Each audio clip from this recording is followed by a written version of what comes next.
Hello everyone. तो हम देखते हैं जो हमारा सब्जेक्ट है human anatomy physiology and pathophysiology का अगला टॉपिक। तो हमारा अगला टॉपिक है वो है basic principle of cell injury and adaptations. तो इसमें हम पहले देखते हैं फीडबैक सिस्टम क्या होता है। Component of feedback system. The feedback system is maintain to homeostasis with the help of nervous system and endocrine system. जो हमारा फीडबैक सिस्टम होता है ये मेंटेन करता है हमारी बॉडी के होम्योस्टेसिस को with the help of nervous system and endocrine system. There are 3 component of feedback system. Receptor, it work as a sensor. जो हमारा रिसेप्टर होता है ये एक सेंसर की तरह वर्क करता है। It detect and change the internal environment. ये हमारे इंटरनल इन्वायरमेंट को चेंज करता है, डिटेक्ट करता है एक्सटर्नल इन्वायरमेंट को और हमारे इंटरनल इन्वायरमेंट को चेंज कर देता है। Control centre, it receive stimuli from receptor and analyse it. जो हमारा कंट्रोल सेंटर होता है ये जो हमारा स्टिमुली होता है, जो हमारे इन्फॉर्मेशन मिलते हैं रिसेप्टर के थ्रू, उसको रिसीव करता है और उसे एनालाइज करता है। देखते हैं इफेक्टर क्या होता है। It show the response and maintain the homeostasis. जो हमारे इफेक्टर होते हैं ये जो हमारे सिग्नल होते हैं उसको रिसीव करके उस पर रिस्पॉन्स करता है और हमारे बॉडी को होम्योस्टेसिस को मेंटेन करता है। Type of feedback system, there are 2 types. First is positive feedback system, second negative feedback system. देखते हैं पॉजिटिव फीडबैक सिस्टम क्या है। Positive feedback system is rare but powerful. जो हमारा पॉजिटिव फीडबैक सिस्टम होता है ये रेयर होता है बट पावरफुल होता है। When anything is increase in our body, जब हमारे बॉडी के अंदर कोई चीज़ इंक्रीज हो जाती है तो it is time to detect and control to normal by increasing and maintain the homeostasis. तो हमारे बॉडी के अंदर जो इंक्रीज होता है तो डिटेक्ट करता है और वो कंट्रोल करता है नॉर्मल करने की, और जिससे हमारे बॉडी के होम्योस्टेसिस जो होता है वो मेंटेन हो जाता है। जब मोर चेंजेस होते हैं तो एक्शंस भी ज़्यादा ही होते हैं। इसके एग्जांपल हो गया blood clotting after a cut. जो हमारे ब्लड होते हैं जब कट होता है तो वो क्लॉट होते हैं। Negative feedback system, it is use for the decreasing. ये जो होता है ये डिक्रीज करने के लिए यूज होता है। इट इज रिवर्स और negative, it change to bring back to normal condition by decreasing. जो हमारा नेगेटिव फीडबैक सिस्टम होता है ये किसी भी चीज़ को डिक्रीज करता है हमारे बॉडी के अंदर और ये रिवर्सिबल होता है। एग्जाम्पल हो गया फीवर, टेम्परेचर टू हाई। जब फीवर होता है टेम्परेचर हाई होता है और ये स्वेटिंग जो होता है वो इंक्रीज हो जाता है जिससे हमारे बॉडी का टेम्परेचर डिक्रीज हो जाता है। जब हमें फीवर होता है तो हमारा टेम्परेचर इंक्रीज हो जाता है जिससे हमारी स्किन हीट होती है। तो जो हमारा सीएनएस होता है वो एक सिग्नल भेजता है टेम्परेचर रेगुलेशन सेंटर के पास, जिससे स्वेट ग्लैंड जो होता है वो स्वेटिंग को इंक्रीज कर देता है और जिससे हमारा टेम्परेचर डिक्रीज हो जाता है। अगला टॉपिक है हमारा cell injury. Cell injury refers to change in the cell's internal and external environment due to stress like lack of oxygen, toxins और इन्फेक्शंस। जो हमारा सेल इंजरी होता है वो क्या होता है, जब हमारे इंटरनल सेल या फिर एक्सटर्नल इन्वायरमेंट में कोई चेंजेस होता है ऑक्सीजन की कमी की वजह से या फिर किसी इन्फेक्शन की वजह से, तो उसे सेल इंजरी कहते हैं। इट अकर व्हेन स्ट्रेस और damage exceed a cell's ability to maintain homeostasis. जब हमारा सेल इंजरी होता है, जब कोई स्ट्रेस होता है या फिर कोई सेल डैमेज होता है, तो जो हमारे सेल्स होते हैं उनके पास एबिलिटी होती है होम्योस्टेसिस को मेंटेन करने की। टाइप्स देखते हैं। Types, there are 2 types of cell injury, reversible cell injury and irreversible cell injury. Reversible cell injury क्या होता है, it is for short duration period. जो हमारा रिवर्सिबल होता है ये शॉर्ट ड्यूरेशन के लिए होता है। In this cells are recover and return in normal state.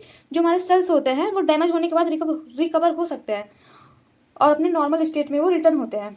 It caused by lack of oxygen. ये लैक ऑफ ऑक्सीजन की वजह से होता है जिसे हम हाइपोक्सिया भी कहते हैं। It can be treat by drug. ये ड्रग से ट्रीट किए जा सकते हैं। इरिवर्सिबल सेल इंजरी क्या होता है, it is for long duration period. ये लॉन्ग ड्यूरेशन पीरियड के लिए होते हैं। In this cell reaches a point of no return. जो हमारे सेल्स होते हैं वो एक ऐसे पॉइंट पे होते हैं जिससे वहाँ से वो वापस नहीं हो सकते हैं डैमेज होने के बाद। In this the cells are death. जो सेल्स होते हैं वो कम्प्लीटली डेथ हो जाते हैं। The surface structural damage to membrane, DNA and protein. जो हमारे स्ट्रक्चर्स होते हैं डीएनए और प्रोटीन के वो डैमेज हो जाते हैं। It can not be treated by drug. Cells permeability loss. जो हमारे इरेगुलर होते हैं सेल इंजरी ये ड्रग से ट्रीट नहीं किए जा सकते, ये परमानेंटली के लिए लॉस हो जाते हैं, यानी कि ये परमानेंटली डेथ हो जाते हैं। अगला हमारा है causes of cell injury. There are following causes of cell injury: hypoxia and ischemia, chemical agent, microbial infections, immunological reactions, genetic abnormalities, nutritional imbalance, physical trauma, ageing.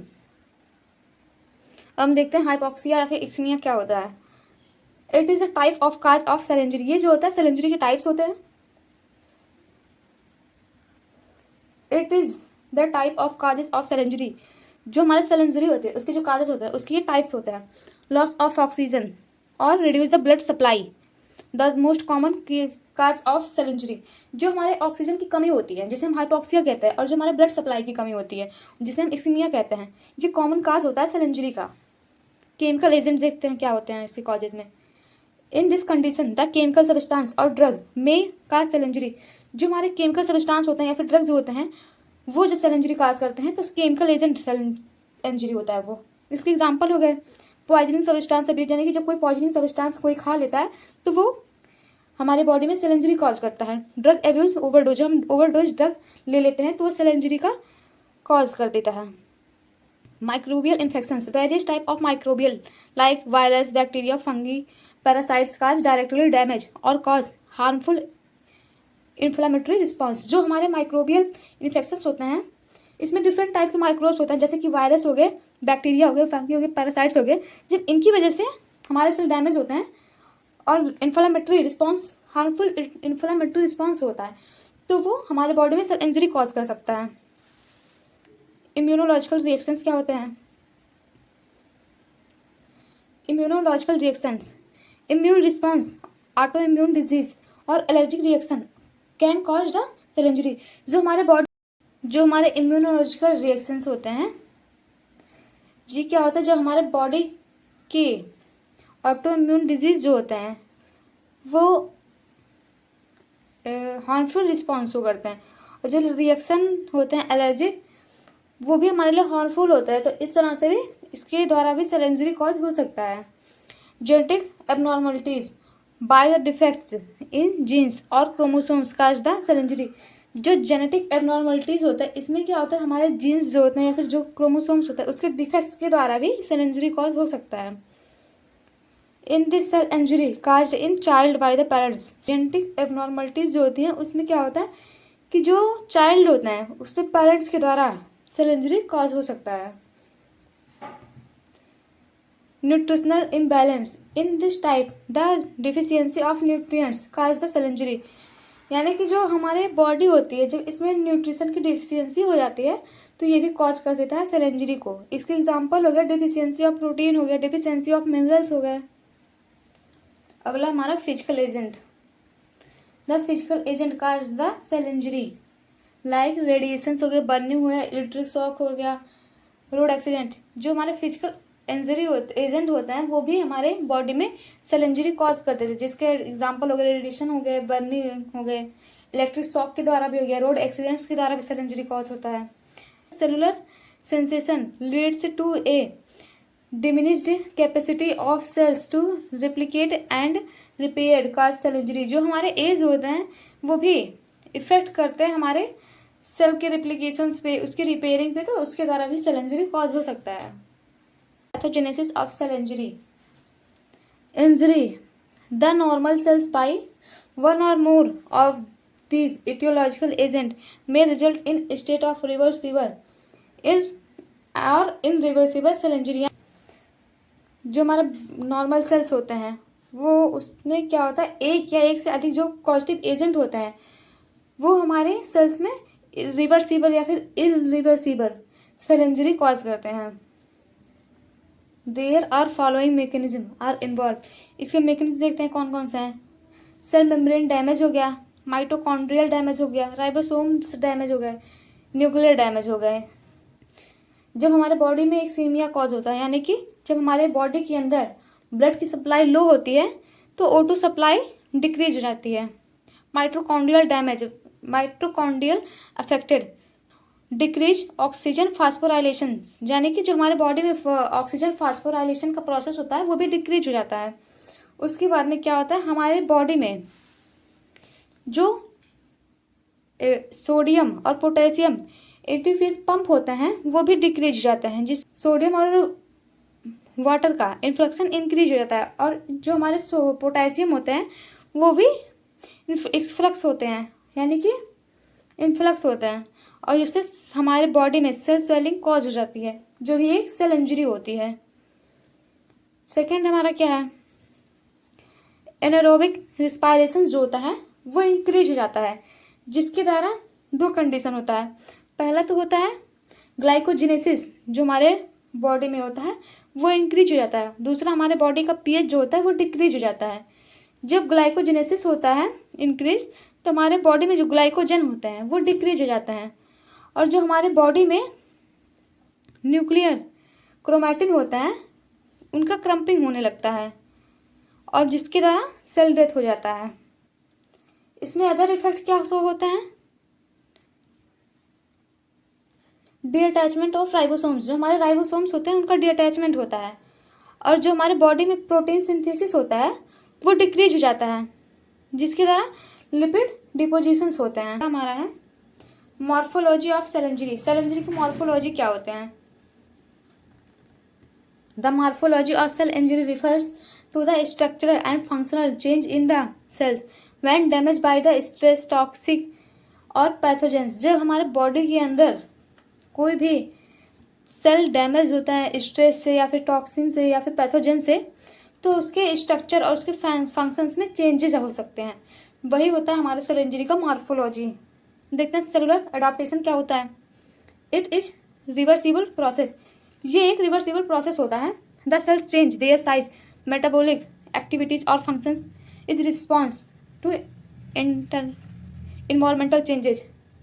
जो हमारे बॉडी के सेल्स होते हैं वो अपने साइज को चेंज करते हैं, उसके अपने मेटाबॉलिक एक्टिविटी को चेंज कर देते हैं, और जो उसके रिस्पॉन्स होता है, उसके जो फंक्शंस होते हैं वो इन्वायरमेंटल चेंजेस के थ्रू चेंज होते हैं।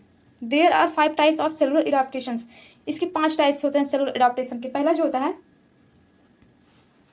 हाइपरट्रॉफी होता है, एट्रॉफी होता है, हाइपरप्लेसिया होता है, मेटाप्लेसिया होता है, डायप्लेसिया होता है। अब हम देखते हैं एट्रॉफी क्या होता है। It is defined as decrease the cell size and functions. जो हमारे ट्रॉफी होता है इसमें जो फंक्शंस होते हैं सेल्स के, उसके जो साइज होता है वो डिक्रीज हो जाता है। It cause by reduce blood supply, loss endocrine stimulations and poor nutrition. जब हमारी बॉडी में ब्लड सप्लाई रिड्यूस होता है या फिर लॉस हो जाता है एंडोक्राइन स्टिमुलेशंस का, या फिर उसमें न्यूट्रिशंस में कमी आती है, तो ये एट्रॉफी कॉज होता है। हाइपरट्रॉफी क्या होता है देखते हैं। In this process and increase in the cell size, यानी कि जो हमारा प्रोसेस होता है इसमें सेल साइज जो होते हैं वो इंक्रीज हो जाता है। It may cause due to increase the amount of structural proteins. जब हमारे बॉडी में स्ट्रक्चरल प्रोटीन्स जो होते हैं वो इंक्रीज हो जाते हैं, हाइपरट्रॉफी कंडीशन काज होता है। अगला हमारा है हाइपरप्लेसिया। देखते हैं हाइपरप्लेसिया क्या होता है। In this process and it is increase the number of cells. इसमें जो होता है सेल्स नंबर जो होते हैं वो इंक्रीज हो जाते हैं। It is occur alongside hypertrophy and growth factor. ये जो होते हैं हाइपरट्रॉफी, यानी कि जब हमारे बॉडी के अंदर सेल साइज इंक्रीज हो जाता है तब ये कॉज होता है, और जो हमारे ग्रोथ फैक्टर होते हैं जब वो अफेक्टेड होते हैं तब हाइपरप्लेसिया कॉज होता है। देखते हैं मेटाप्लेसिया क्या होता है। In this process is reversible replacement of in type of cell by the and other cells. जो हमारा मेटाप्लेसिया होता है इसमें क्या होता है, ये एक प्रोसेस होता है रिवर्सिबल रिप्लेसमेंट का, जिसमें एक सेल्स होते हैं दूसरे सेल से रिप्लेस्ड होते हैं। It is caused due to hormone disbalance, nutritional deficiency and infection. जो हमारा मेटाप्लेसिया होता है ये हार्मोनल डिसबैलेंस की वजह से कॉज हो सकता है। न्यूट्रिशन डिफिशियंसी जब होता है तो ये कॉज होता है, या फिर इन्फेक्शन हमारे बॉडी में कॉज होता है। इन्फेक्शन जब होता है तब ये मेटाप्लेसिया हमारा कॉज होता है। देखते हैं लास्ट क्या आता है, dysplasia. Abnormal change in cellular shape, size and organization. ये क्या होता है, एबनॉर्मल चेंज होता है किसी भी सेलुलर शेप में, उसके साइज में या फिर उसके ऑर्गेनाइजेशन में।